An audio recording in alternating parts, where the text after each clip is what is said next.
Okay, you have to make a slight incision at the back. So you have to lift the skin a little, alright, and then make a slight incision.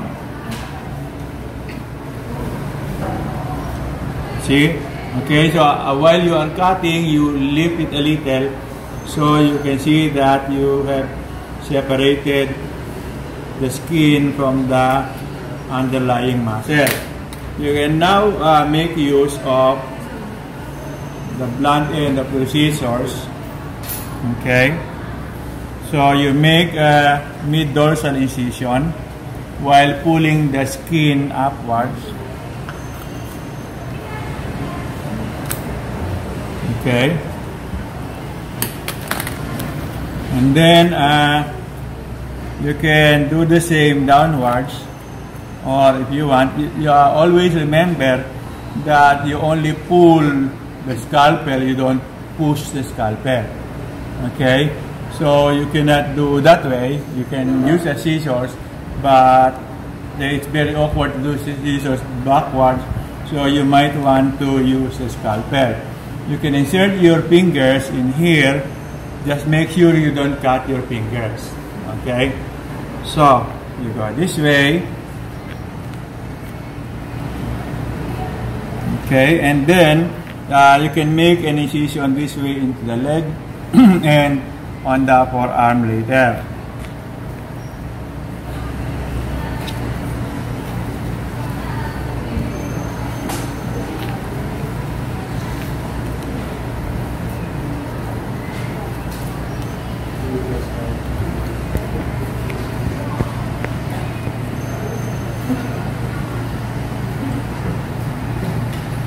Now, if you have a hard time cutting the connective tissues, you can use your scalpel, but make sure that you hold it close to the muscle, the back, no, to the muscle as much as possible. All right, you can cut.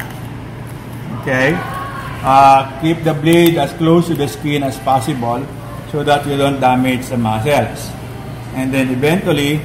You can use a little force.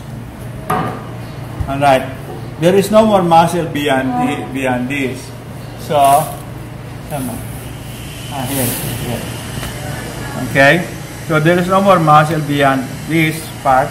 So you can leave the skin on the foot. Okay.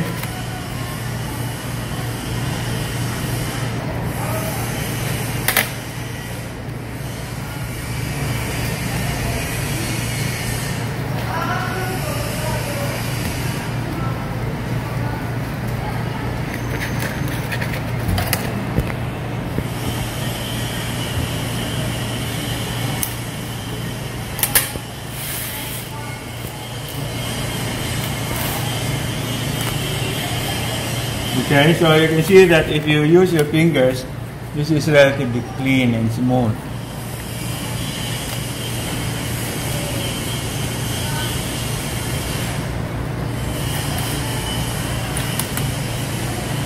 Okay, and then we move up to the head, and then here, and then to the side.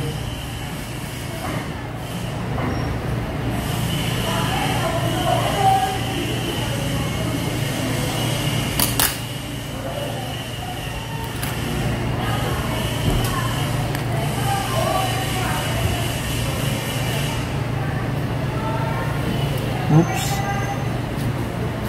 Hey, Marshall. Okay. You might need some help from a probe.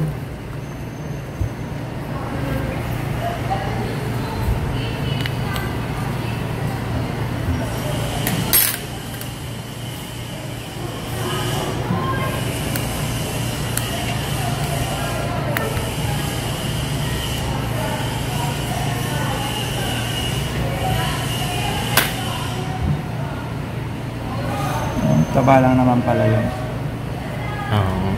Okay lang. Okay. So, right here,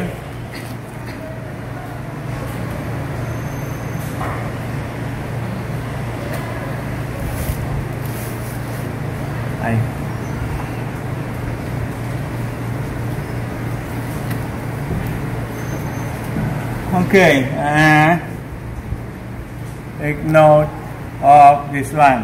Alright, so we will grade your dissection, and you have to make sure that you don't damage this muscle.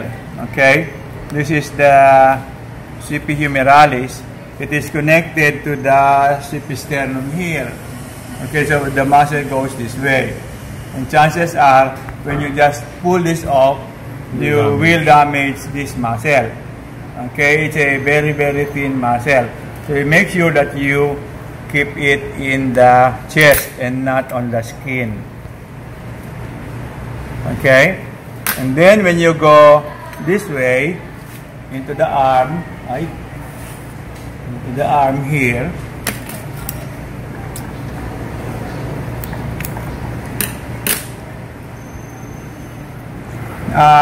there is a muscle that hangs loose from the brachium on the upper arm into the forearm. That's called the Brachial Radialis. Okay, it's a very slender muscle that hangs loose here. So again, if you just cut it here and then pull the skin, you might remove that also, and so you get an extra 2-point deduction. Okay, so you only watch out for those muscles. In the frog, you remember that there is a Gracilis minor in the leg, but it is very large in the mammal, so you don't have to worry about it. Okay? Ikot ko.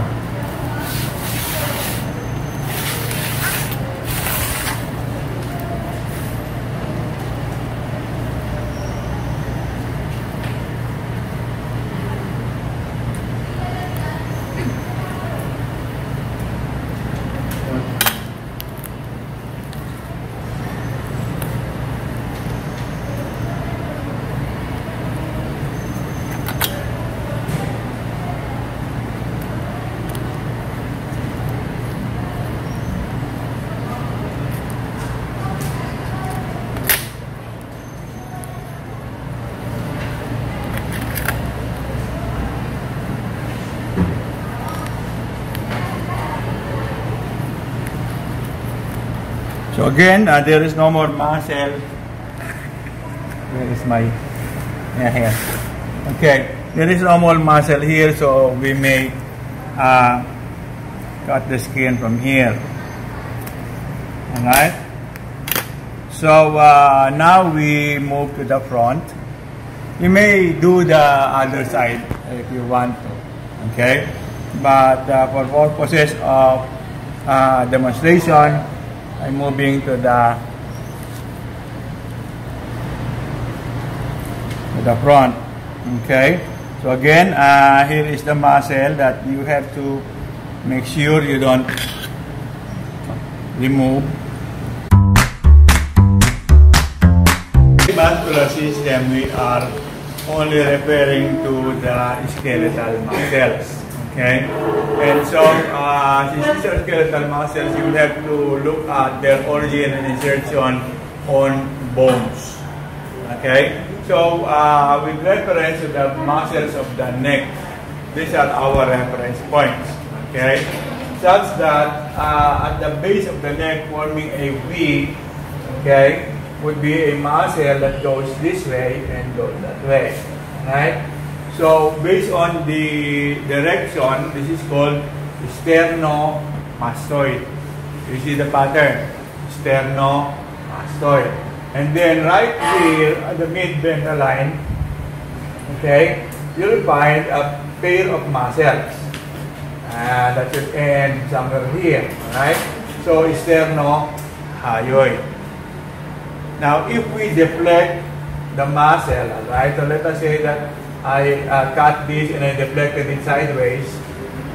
Okay, so you will find a muscle that runs here from the sternum to the thyroid. Actually, thyroid is the thyroid cartilage of the larynx. Okay, the thyroid cartilage of the larynx So from the sternum to the thyroid cartilage, you'll find another muscle there, the sternothyroid. And then slightly above that is another muscle that goes up, the thyrohyoid. Okay, this is the nomenclature. And then here you will have another muscle. When you refer to the clavicle, it's a clado. Okay, so from here you go cladomastoid. Right, cladomastoid going that way. So another muscle here going this way, cladomastoid. And then if you consider this as the mandible, yung lower jaw, alright? So you'll find a muscle that runs here as the digastric. Okay, so this time it does not follow your reference points with reference to the bones. Okay, in the neck of the rabbit there is a depression here, and then you'll find, just like in the frog, what is this muscle? The mylohyoid. Okay, and then if we cut across this, you'll find a muscle that goes this way, the geniohyoid. Okay, so from this we have identified the muscles of the neck. Okay, of course the one on this side, yung cheek here, is the masseter. Okay, so the cladomastoid cannot be seen directly if you just look at the sternomastoid, because this is partly covered by the clavotrapezius. Okay, so the clavotrapezius goes this way, and then the clavobrachialis goes that way. So the cladomastoid is partly covered by that. So we'll show that later on. Okay, so to remove only part of the skin in the cheek. Okay, so let's start with the cheek here. Anyway, it's isolated. So muscle number 1 is the masseter. Masseter. Okay, and then muscle number 2. Here you can you see this muscle here? Yan. Okay, this one goes up here, the other one goes up there. Now the problem here is the chances are you have something tied here, right? That's the external jugular vein, and so the formalin was passed through the external jugular vein going to the heart and to all the arteries of the body, so you embalm the entire rabbit. Okay, at any rate, you can see that this forms a V here at the base of the neck. So we'll call that the number 2, sir. Ito, sir. Ay, yun. Okay, so we call that the sternomastoid. Okay, number 3. Alright, so again, we said this muscle here,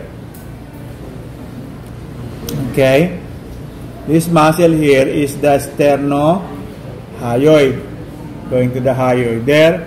So we'll put the pin here. Now, if we deflect the sternohyoid, we can see here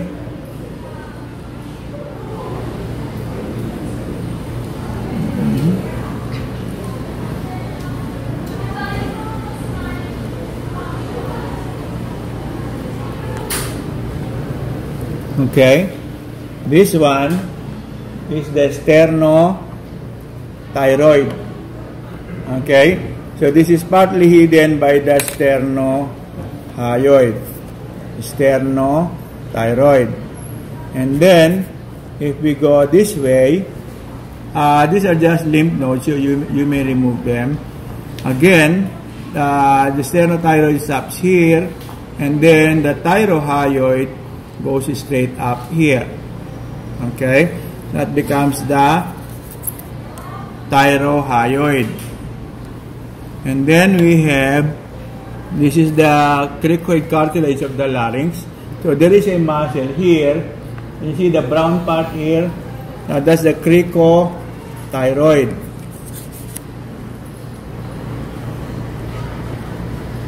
Okay, and then we have to press the jaw a little. Okay, and so here is the mandible, and here is the muscle that we call the digastric. Okay, so I'll put the pin here. And then, this is the mylohyoid. So again, we put another pin there.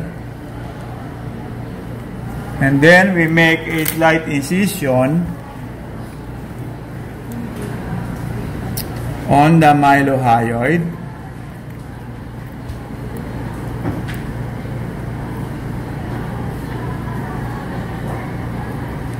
Although we can hardly see the there.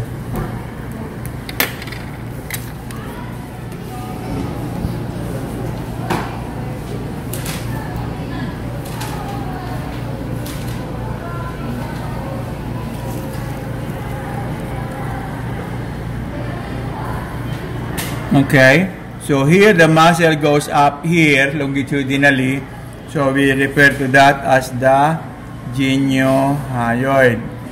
So we have not located the cladomastoid, right? So we can find it here, but we'll have to finish the other muscles here, the muscles of the back and shoulder. From here, what we see is the trapezius muscle. Okay. So the trapezius muscles draw the limb backward, because you remember the pectorals draw the limb forward.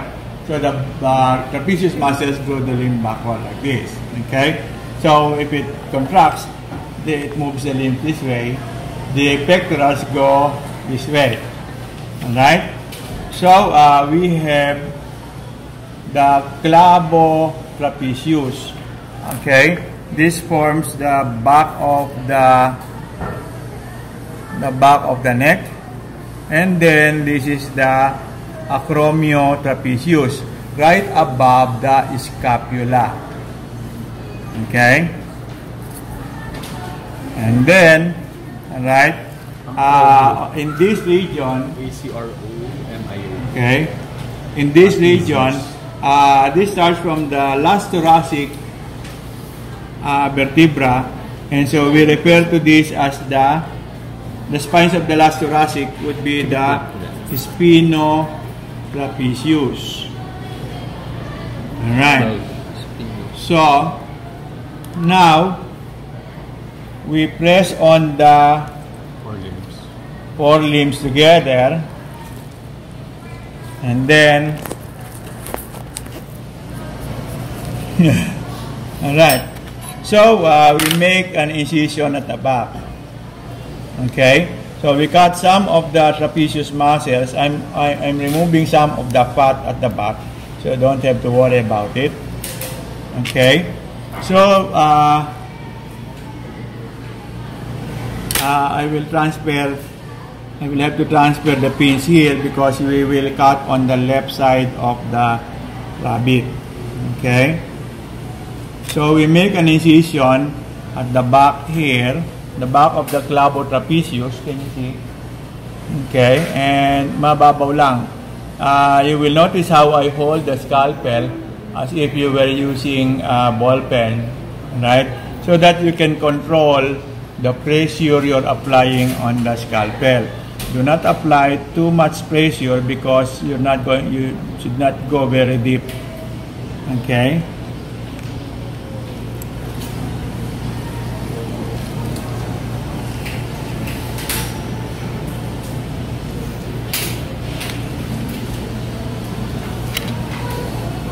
Okay, this muscle here, you remember this muscle in the frog is the latissimus dorsi, okay, from the back here into here. So I will have to identify it already, because I'm going to cut it now here. Okay, don't forget, hold the arms together and then make an incision.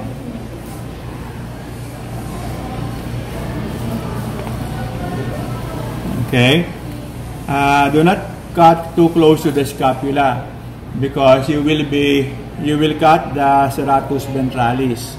That's another muscle that we will identify later on.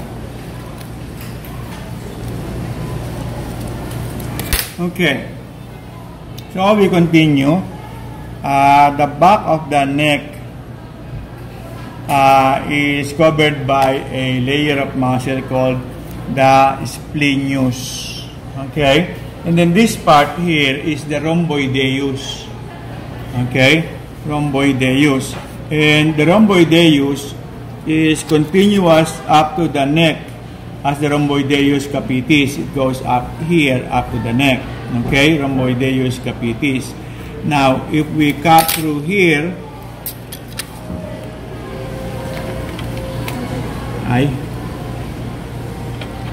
okay.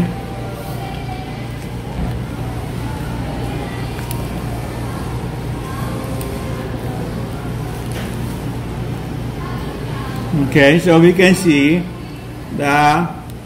let's start from this side, no? Now, this is part of the epaxial muscle. Okay, this is part of the epaxial muscle. So, we will identify them later on.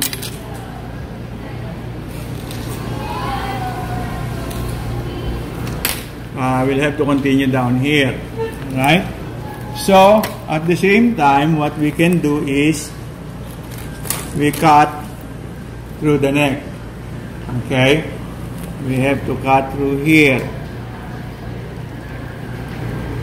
Now, before we do that, we have to separate some muscles. Like this one here.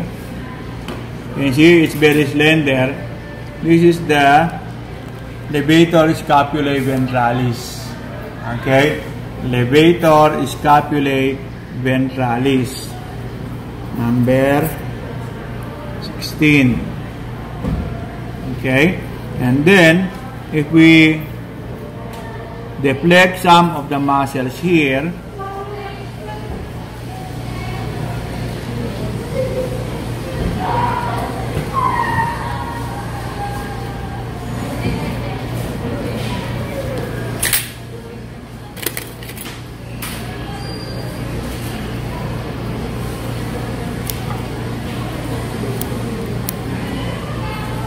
alright, now we can see, okay, this one is the levator scapulae ventralis, and this one, where does it come from? From the clavicle. The clavicle. And so what muscle do we have coming from the clavicle to the mastoid? The cladomastoid.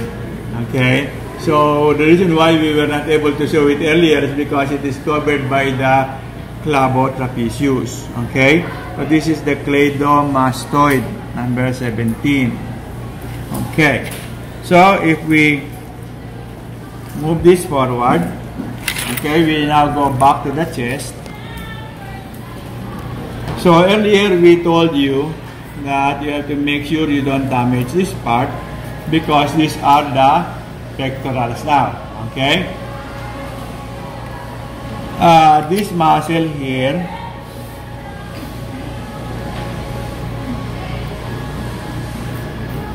okay, is the pecto antibrachialis. Pecto antibrachialis. Okay? The Pectoralis Major follows after that. And then you would say, why is it relatively small? Well, it is not small. It is up to here, but it is partly covered by the pecto antibrachialis. Okay? So we have the Pectoralis Major. And then, can you see that this muscle is brownish and this is whitish?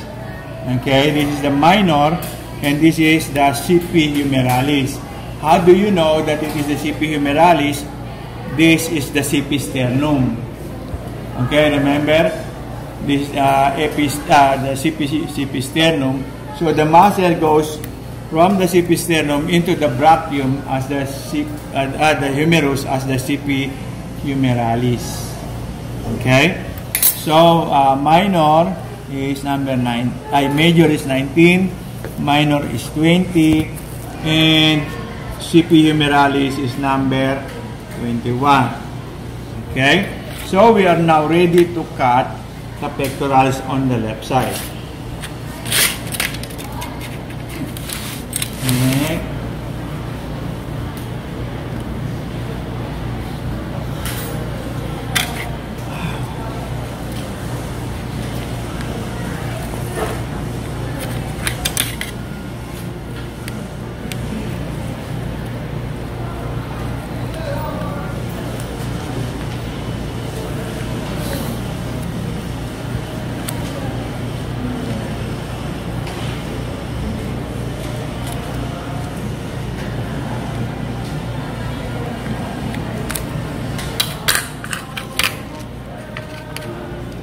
So as you can see, the forelimb swings loose from the trunk. Okay? The forelimb is not connected to the trunk by bones. It is connected to the trunk only by muscles. Okay? So here,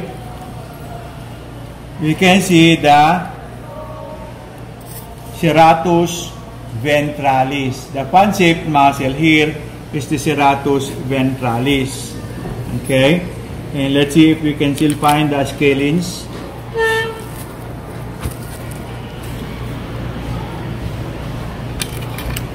Okay, so these muscles going that way would be the scalenus or the scalene muscles. Alright, we did not discuss the skeletal system, but this is in the scapula, this is the supraspinous fossa. Okay, supraspinous fossa is a depression, and so in that supraspinous fossa is a large muscle that we call the supraspinatus. Okay, so let's put the pins here now. Okay, supraspinatus, and then here, if you are wondering what we are deflecting, this is still the latissimus dorsi. Okay, so I will just remove some of them. Okay, so since this is the supraspinous fossa, this then is the infraspinous fossa. So the muscle in that is the infraspinatus. Okay, and then underneath, okay,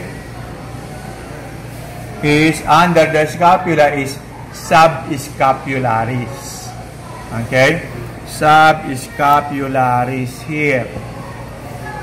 Alright, and then posteriorly we can see the Teres Major. Okay, there is a muscle here. Yeah. Can you see the difference between this part of the muscle and this part? Okay, they are of a different color, and there is a demarcation here. Okay, supraspinatus, infraspinatus, and the Teres Major. Okay, number 27, because the other one here is the subscapularis. Okay. Next, we will identify the deltoids. Okay, the pectorals here, and then at the back we identify the trapezius. Okay, trapezius here. Now we also have the deltoids. Okay, the deltoid.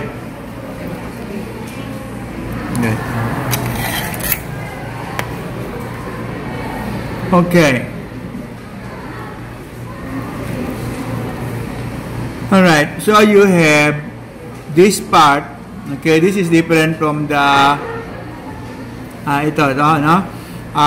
this part of the deltoid is attached to the spine of the scapula. So because it's attached to the spine, it is called the spinodeltoid. Okay?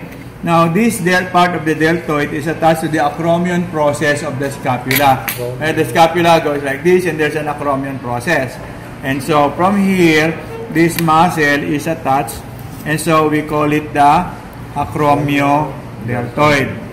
Okay?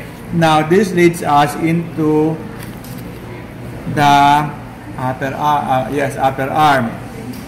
Okay? So, here we have number 30.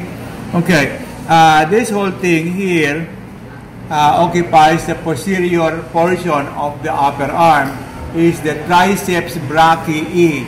Triceps. So that means that we will identify 3 heads. Okay, 3 heads.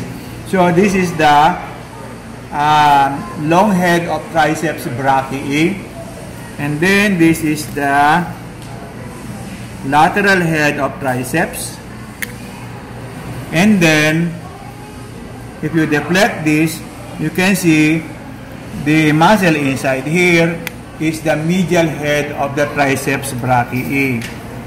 Okay, so all of them inserts on the elbow here, but takes origin on the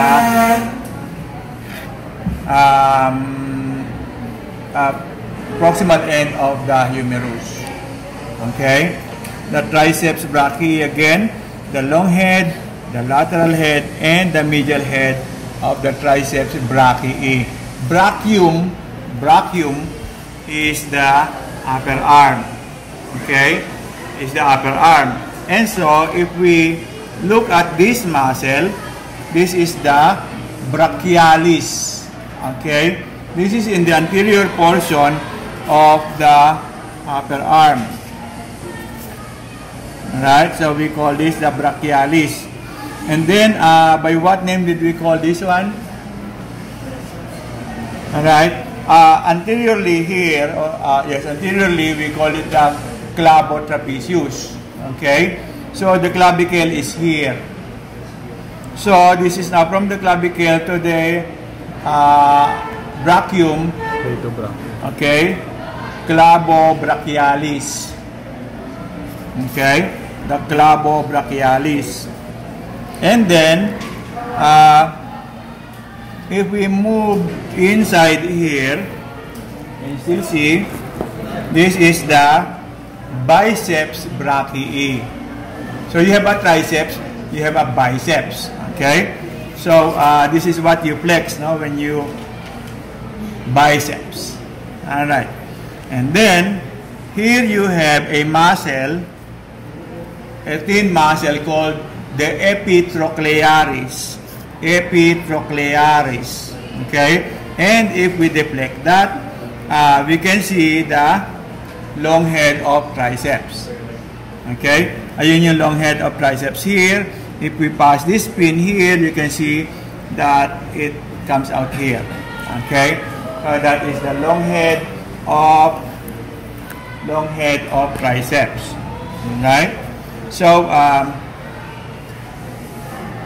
we now move on to the forearm. Okay, in the forearm there are 10 muscles. Okay, 10 muscles. So the muscles on the lateral side are extensors. Okay, and the muscles on the medial side are flexors. Okay, so we may have to start from the ulna. So this is the ulna. Alright, so the first muscle here is the flexor extensor. If it is lateral to the ulna, it is an extensor. So we identify this as the extensor carpi ulnaris. Okay, and then you have extensor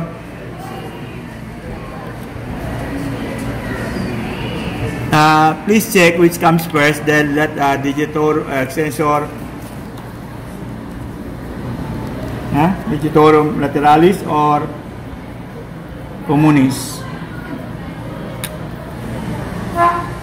let's check here, no? I'm confused whether this is lateralis or the communis, extensor digitorum lateralis, extensor digitorum communis, 39. And then here is the extensor carpi radialis. This is now on the upper portion. Okay? So that now becomes the radialis. Now this may also be seen, extensor siya, no? Extensor carpi radialis. The one on the lower portion with the elbow is the ulna, so it's ulnaris. But this one is right above the arm, so it is the radialis. Okay? Now if we look at it from this side, okay, this one comes out here. So this part here, this is still the extensor carpi radialis. Okay, and then there's a muscle here.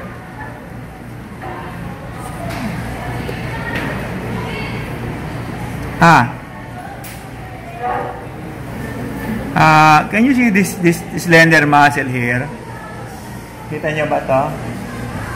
Yung nakalabas, and when we were skinning the rabbit, we told you to make sure you don't damage the Brachial Radialis. Okay? So, some terms are confusing here. The Clavo Brachialis, the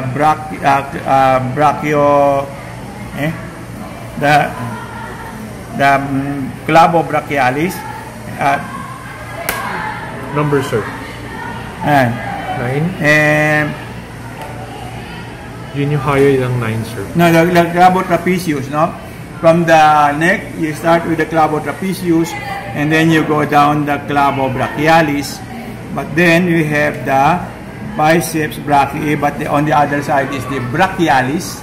And then this time, it is the Brachial Radialis. Okay?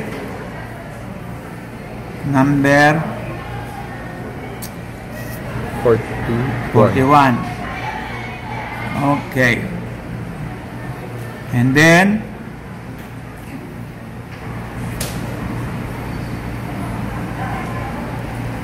where is the other muscle? This is already the pronator teres. Ayun.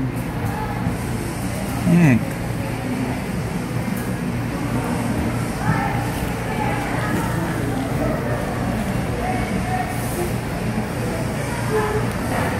Okay, a triangular muscle here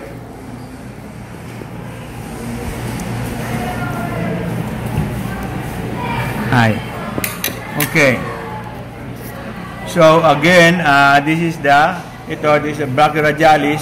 What is beside it? The extensor carpi radialis, but on the medial side is the flexor, no? Nasa loob na. So flexor carpi radialis. And then you have a triangular muscle here, the pronator teres. Okay?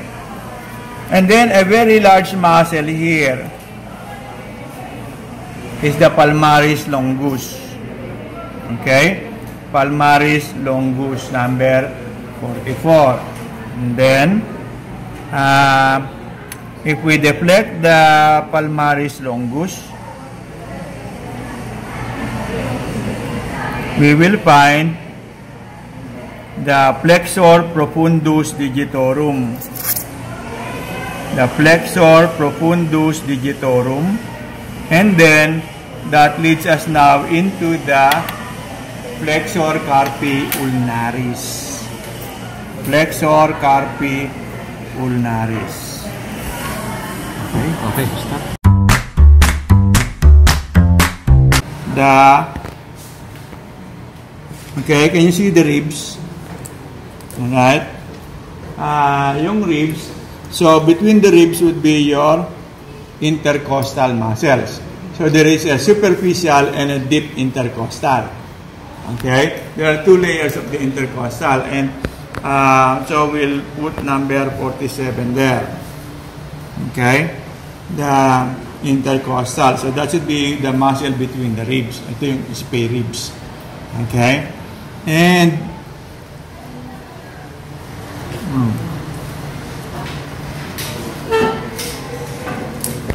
okay, and then number 48 would be the, okay, ito kanina is the serratus ventralis, the fan-shaped muscle. And so we will continue here. So the ribs go this way, the intercostals go that way, the serratus dorsalis go that way, above the ribs. Okay? So we put the two pins close together. This one is intercostal, the other one is superior, serratus dorsalis. Because this one earlier is the serratus ventralis. Okay? Alright. So we move on to the muscles of the tumatas. Okay? The obliques. You remember that in the frog,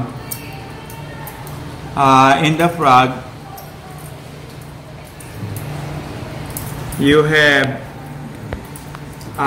two obliques. Two obliques. Actually, only one oblique. The other one is not an internal oblique, but it is the Transversus Abdominis. We identify it by the direction of the fibers. Okay? The external oblique goes posterior ventral. The internal oblique goes underneath anterior ventral, going down but going to the front. And then the third one, which is what we find in the frog, not that the internal oblique, would be the Transversus Abdominis. It goes across the abdomen. So transverse abdomen, Transversus Abdominis. So what we have done is we cut, okay, we made a first cut here, and then we lifted that, and we have the external oblique. And then we made another cut, and so that should be number 49 here. And then internal oblique, number 50, and number 51, the Transversus Abdominis. Again, we can identify this by the direction of the fibers. External is posterior ventral, going down but going to the back but downwards. Anterior ventral going to the front but downwards. And then across is Transversus Abdominis. That's the third. Okay? And then here, you remember the linea alba. Okay? Alright? The linea alba, white line, is between the two layers here called the Rectus Abdominis. So you remember in the frog, there are what we call the abs. Actually, there's abdominis, and they're cut into fragments by the inscription tendinae, but it is not very, very prominent in the rabbit. Okay? So we'll put pin number 52, okay, in the Rectus Abdominis. Okay? And then we go to the back. You remember that there are epaxial muscles. So the obliques came from the hypaxial muscles, and the epaxial can now be found here. Okay? So we start with, alright, on the back portion, on the lumbar region, if we remove some of the connective tissues, we can find a muscle, okay, on the spines of the lumbar vertebrae, and this is the multifidus spinae. Okay, multifidus spinae. This continues anteriorly. Can you see the brown portion here? Okay, this is a continuation of the multifidus spinae into the head as the semi-spinalis dorsi. Okay, semi-spinalis dorsi. Now, you remember in the frog that there are muscles here, okay? And what did we call that? The longissimus dorsi. Okay? So, longissimus dorsi, number 55. Now, if you pull this connective tissue covering the the longissimus, you can find that there is another muscle there which is not part of the hypaxial. Okay? So we refer to this as the iliocostalis. Okay? The iliocostalis. So this forms the epaxial muscles. Right? So instead of a dorsal longitudinal bundle in the fist, we now have this as the epaxial muscles of the mammal, as exemplified by the rabbit. Okay?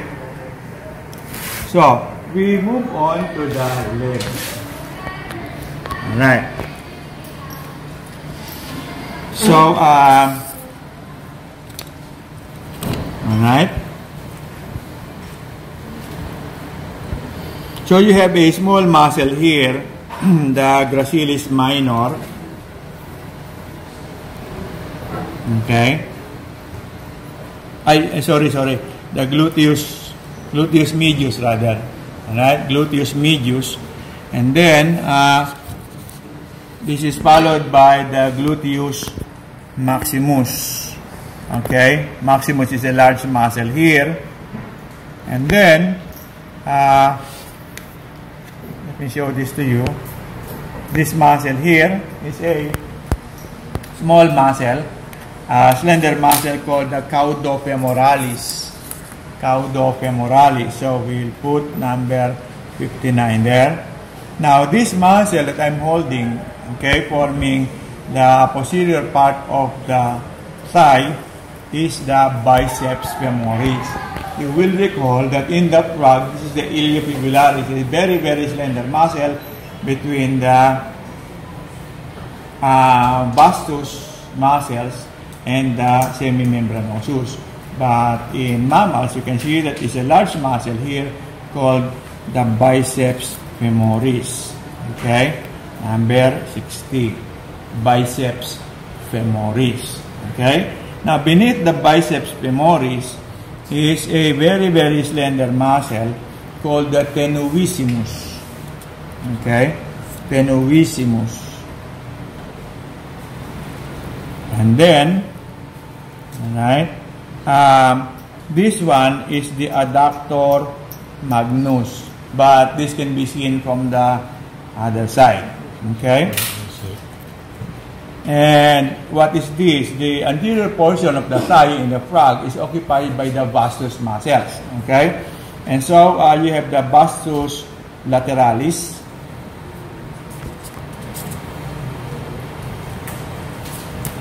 the vastus medialis,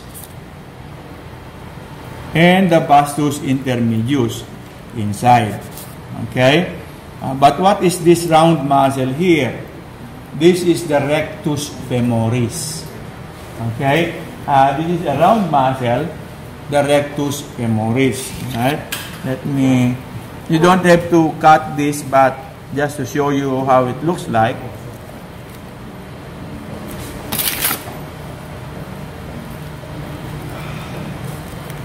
And to show you the vastus intermedius. Okay?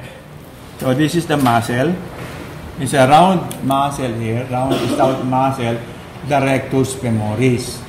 Now, in the frog, the three vastus muscles, externus, internus, intermedius, or here the vastus lateralis, medialis, intermedius, plus the rectus femoris, constitute a muscle with 4 heads. So it is now called quadriceps femoris. So instead of saying triceps, 3 heads, we now call it the quadriceps femoris. Quad, 4 heads. Okay? But 1 insertion. Alright? So that should be a different term now. Instead of a triceps femoris in the frog, we have the quadriceps femoris in the mammal. Okay? Still, this is the... incidentally, we pointed out to the vastus intermedius here. Okay, nasa loob, it's inside the... We need another pin. We put pin number 64 on intermedius. So we put number 65 on Rectus Femoris. Okay? And then we're missing the Sartorius here, number 66. Alright? Alright, so covering the posterior medial side of the thigh is the Gracilis. Okay? So it covers this part, and this is the semi-membranosus. Number 68, sir? 68. Okay? And then this partly covers a stout muscle here called the semi-tendinosus. Okay? Semi-membranosus, semi-tendinosus. Okay? Now going up here, below the vastus medialis is the Adductor Magnus. Okay? It's triangular, number 70. 70. Okay? And then this is a slender muscle that's long. So this is Adductor Magnus, this is Adductor Longus. Okay? And this large muscle here is the Adductor Femoris. Right. So we move down here. Alright? So this is now the thigh, the shank rather. And so the anterior portion of the shank is covered by the Tibialis Anterior. Okay? If we deflect this a little, alright, so you can see the peroneus. Alright? So the Tibialis Anterior partly covers the peroneus. And behind it is the Extensor digitorum longus. Now, you can see the gastrocnemius here. Alright? And if we deflect that a little, we'll find that there is a small muscle sharing a common insertion with the gastrocnemius. This now is called the soleus. The soleus. Okay? 26. So again, this is the lateral head of the gastrocnemius.